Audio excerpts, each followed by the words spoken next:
Okay, so all of this is about corporate governance and what we do with those tokens and how we do it. So come on up on stage here.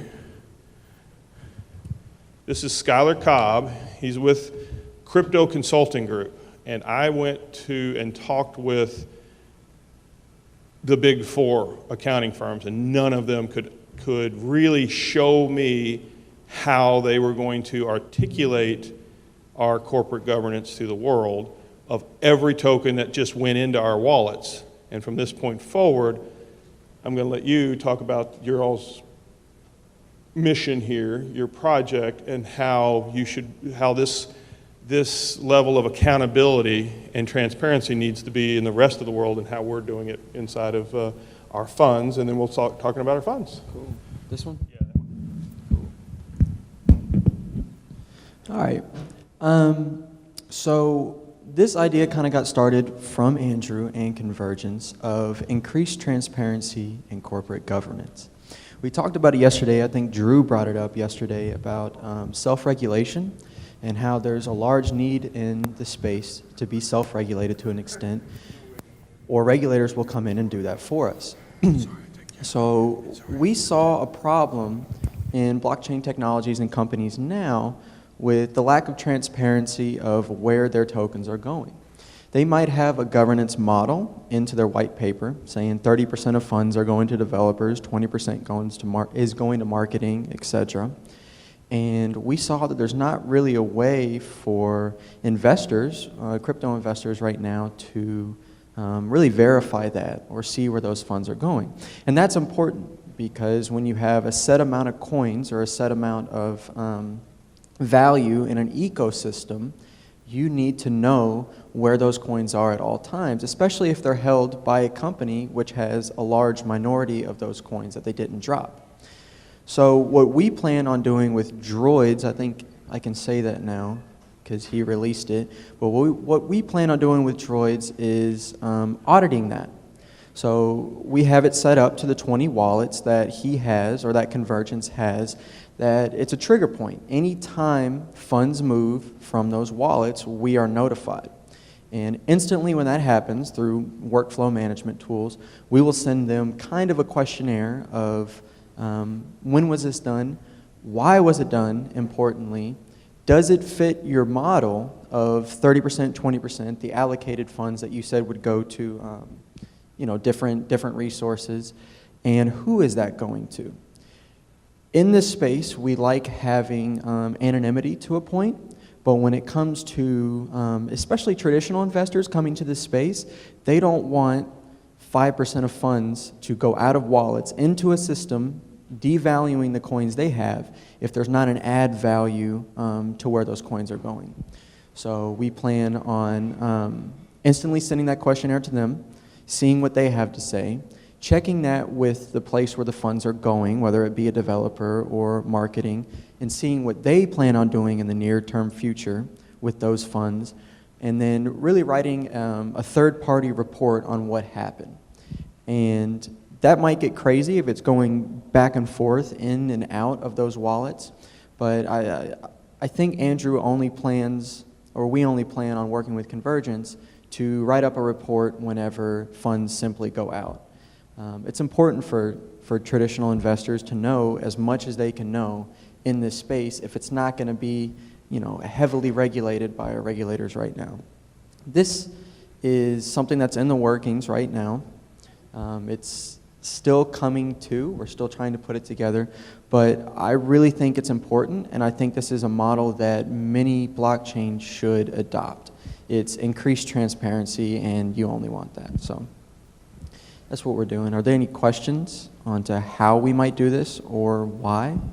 Okay, yeah. I'll come to you now.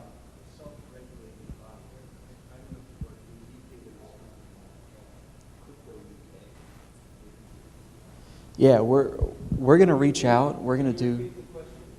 Yeah, so in Europe, they're taking more of a direction of self-regulation, and there are a few bodies. He said a few names, which we say Toro.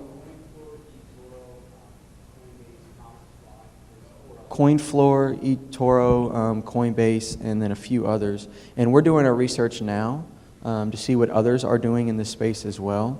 And I really like how the EU is taking that. We talked about that yesterday. Drew talked about that, how the EU...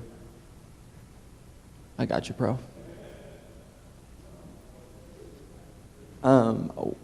We really like how the EU is self-regulating, and we think it's important in a decentralized asset class such as cryptos. So we're going to look into that and see how they do it. And I keep saying it, but it's transparency to the fullest, especially if people are putting money into a project. If it's an ICO and the product isn't even out yet, they want as much information as they can possibly get. And this is something that is simple for companies to do, and it only, I guess, furthers the validity of their companies. So we'll look into that. We'll look to see how the EU is doing it, and I know countries around the world are either going the regulatory body or they're self-regulating. And we're going to look more into that. But I really think it kind of points to the credibility of Convergence, that they came to us as Crypto Consulting Group in Louisville. Our entire philosophy is onboarding the masses of traditional investors and traditional people. It's hard for them to get into a space when half of traditional money may not know how to use a computer, or they may not, but half of my clients will come to me and they have emails and all their passwords are the same for every single thing. So when you have people who need their hand held to a certain extent, these are simple things that companies can do to kind of give them some relief, really. So, yeah.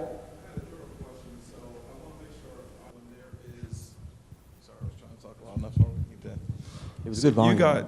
You guys will receive an automated trigger when money leaves a wallet, and then you guys will also know who the recipient of those funds will be. Tokens. Thank you.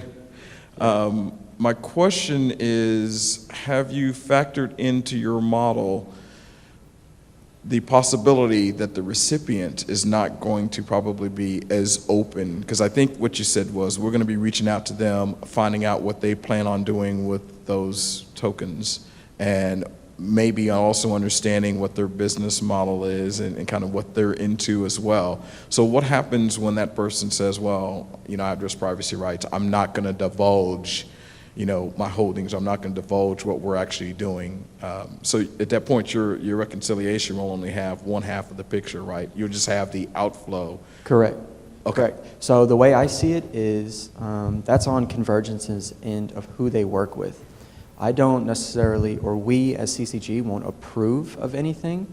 We will simply write a report on what happened and get as much information as we can to give to the investor.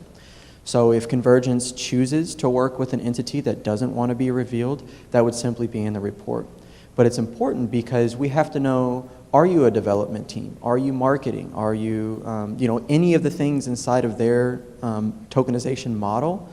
That's our job, is to make sure it fits. So if it doesn't, we report that. If there's a lack of information, we report that. Because even a lack of information is important information for an investor. So if you mean stakeholders?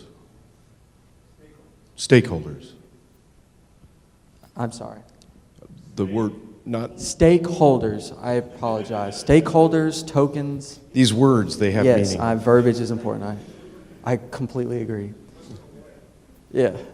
I mean, these stakeholders just want to know as much information as they can possibly have. And I mean, that's on Convergence's end. If they choose to work with an entity that doesn't want to reveal that information, then that's in our report. Other questions?